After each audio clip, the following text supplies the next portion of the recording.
G'day and welcome to the Making It With Myles podcast. I'm Myles Clark and we're here to talk shit about the building and construction industry as well as the real estate industry through the lens of a building inspector. I'm a builder, I'm a building inspector. All I want to do is spread the love, spread some lessons, help some people out, do all the good bits and pieces.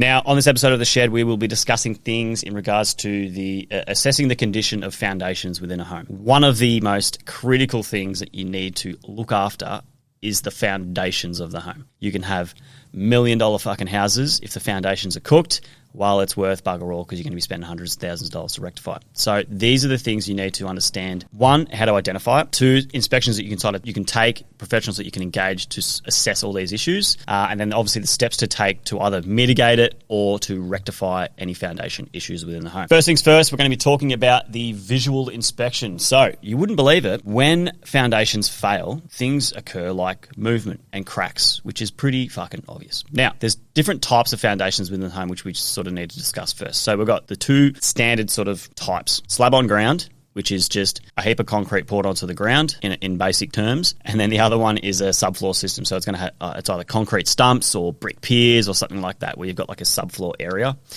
Obviously, they both work in the same way. They spread the load of the structure down to the founding depth, which is your foundations, okay, which is the footings, and that is what takes the load of the home. All right. Now, obviously, if there's issues with the foundations, that's when you get these movement problems. And the first thing is cracks in the home. Plaster cracks, cracks in tiles, cracks in the floor, cracks in brickwork. All these types of things are key indicators of issues that could be starting with regards to your foundations. Now, if your foundations are already cooked, you're going to see excessive cracks. And what I mean by excessive cracks, the gap itself, I reckon anything from 4 mil onwards is there's already major structural issues within the home. That could be internally within the plasterboard itself. It could be around skirting boards, like the floor might have dropped and the skirting board on the walls stayed, things like that. Externally, brickwork is obviously a very key good indicator of this as well. So you just look at the brickwork itself and visually see those cracks. As well as that, you also want to look for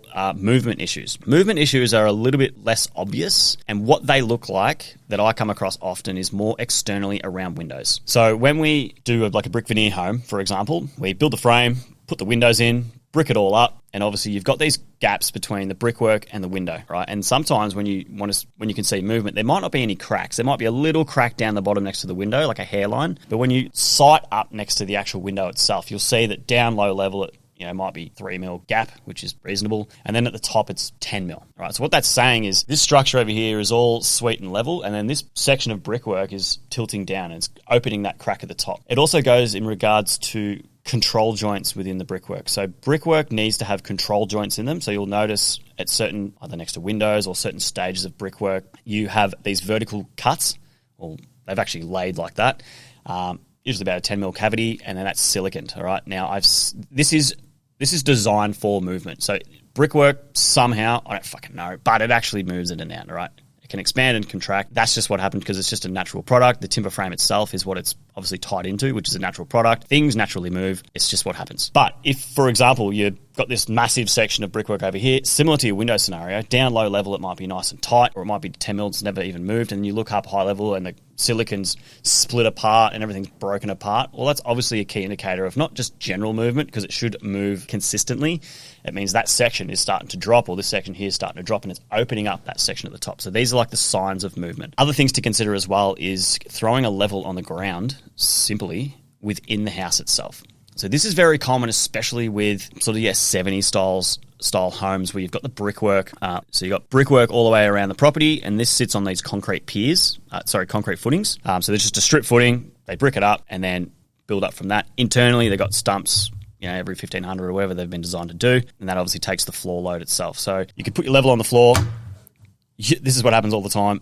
Externally, it might be absolutely sweet. There's no cracks, there's no nothing. But internally, you'll find that it might be sinking or it might be lifting, okay? So if it's lifting, this can actually be stumps lifting, okay? Or it could be the strip footing sinking, right? There's some things we'll talk about sort of which one is it. But basically, just putting a level on the floor and seeing how far out of level it is. In most circumstances, especially with older properties, if it's within 10 mil, like if it's 10 mil over 2 meters, that can be put down to just general movement. or it could be put down to poor workmanship, more or less. Now, when you're getting things like 20 mil, 25 mil, I've even seen 80 mil over 2 meters, something is cooked, all right? That's not how you build it, okay? Even if you've got no cracks anywhere, internally the plasterboard's all sweet, and then you still put the level on the floor and it's still cooked, it's 15 mil, 20 mil in numerous areas throughout the home, can still be issues with the foundations and the footings. It might have not, maybe the plasterboard was patched 10 years earlier or recently or things like that, or it's a different cladding system. Maybe it's weatherboards, which can be a little bit harder to sort of determine what's going on because they don't really crack. They sort of just move with the frame. This is a very good key indicator to understand if there are any movement present. Other things to consider is, with regards to your visual inspections, the trees that are close to the home. So trees do impact the property itself. Obviously, when they grow their massive tree roots and they just hunt water, all right? So they might track their way in next to the sewer pipe or the stormwater pipe that's running around the property. You never know. The impact can be catastrophic when they're a massive tree and there's no root barriers or anything put in place, because it can just work its way in and just start popping things up. All right, so trees, it's not as common, but it is something that can occur. Be mindful of that. As well as that, you need to consider seasonal movement. So again, this is it can be a bit of a pain in the ass, because seasonally the soil conditions themselves will actually cause movement within the home. So you'll notice summer comes around, you've got this one fucking door in your house, or maybe it's to your ensuite or walk-in robe. It shuts perfectly, all right, and there's no issues with it. Then come winter, when all the soil's all soaked up and all that sort of stuff, it's starting to expand. Maybe you've got clay soil or whatever it is. Then all of a sudden the door doesn't want to latch, all right? So there's that tiny little bit of movement. These are things that do occur, all right? I think what's best in these situations is to take the next steps, which we'll discuss, to ensure you can get clarity as, is it just general movement, or is it something a bit more sinister that's occurring, and really just eliminate what these are. If it comes down to general movement, you can just sit back, deal with it, move on. Other inspections I think you should take. There's two in particular: drainage inspections and plumbing inspections of plumbing leaks, surface water runoff. And the other one is an underpinner or a re-stumper. Underpinner and re-stumper I would engage if you find these visual issues already for yourself. You find in the cracks, you put the level on the floor, it's out of level. Those two in particular, if you're really getting some clear issues with regards to movement, that's when I think an underpinner assessment would be important, as well as a re-stumper. As a maintenance item, I think it's something that people should just do anyway, is just drainage inspections, because the thing that leads to these movement issues is, you wouldn't bloody believe it, damaged in-ground plumbing, surface water runoff. Those are pretty well the biggest impacts. Now, drainage inspections are fantastic. Stormwater, sewer. Most of the time, your sewer is within the slab, and if it's a slab, or even if it's a subfloor itself, it usually runs in the subfloor or underneath the slab itself, goes to a certain point of discharge outside of the building envelope, and then scoots off to the boundary trap, to the sewer shit, and move on, right? Stormwater, in most situations that I come across, usually runs around the exterior of the home. So the downpipes come in, they dig around the house, lay all the storm water, so all the water that's captured by the enclosure itself is discharged to the point of discharge, wherever that might be. Some circumstances, some people within their subfloor, they might actually suspend the stormwater underneath the property. Usually in older homes, that didn't really occur. They would do the sewer, but they wouldn't do the stormwater, all right? So if you have a subfloor and you've got some stormwater issues, it's actually a bit easier to rectify, because you can just roll it into the subfloor and just connect it all up to the point of discharge outside, so you're not having to dig up around the whole property itself, because it can be a pain in the ass. These drainage inspections are very important to determine if all the sewer and stormwater isn't in good condition. As well as that, plumbing leaks. So a plumber can do all of this if they've got the right gear, which most do these days. Access underneath the home, they can pressure test. Access under the home, they can just visually see if plumbing's leaking. As well as that, they can pressure test pipes themselves to see if there is any potential leaks within the system itself. They have all things they can do. Surface water runoff is another pretty big one, especially if you're on a hill or anything like that, or you've just got you've got the property itself, and then all of a sudden you've got this soil onto the side that just all the water lands and just sits next to the side of the home. That's going to impact that footing significantly. Ideally, all the drainage around the house, the surface runoff, has to go away from the home. So very simple, all right? Because as soon as you get that excessive amount of moisture next to the property or water sitting against the footing, that is what can lead to these movement issues. Drainage inspections are important.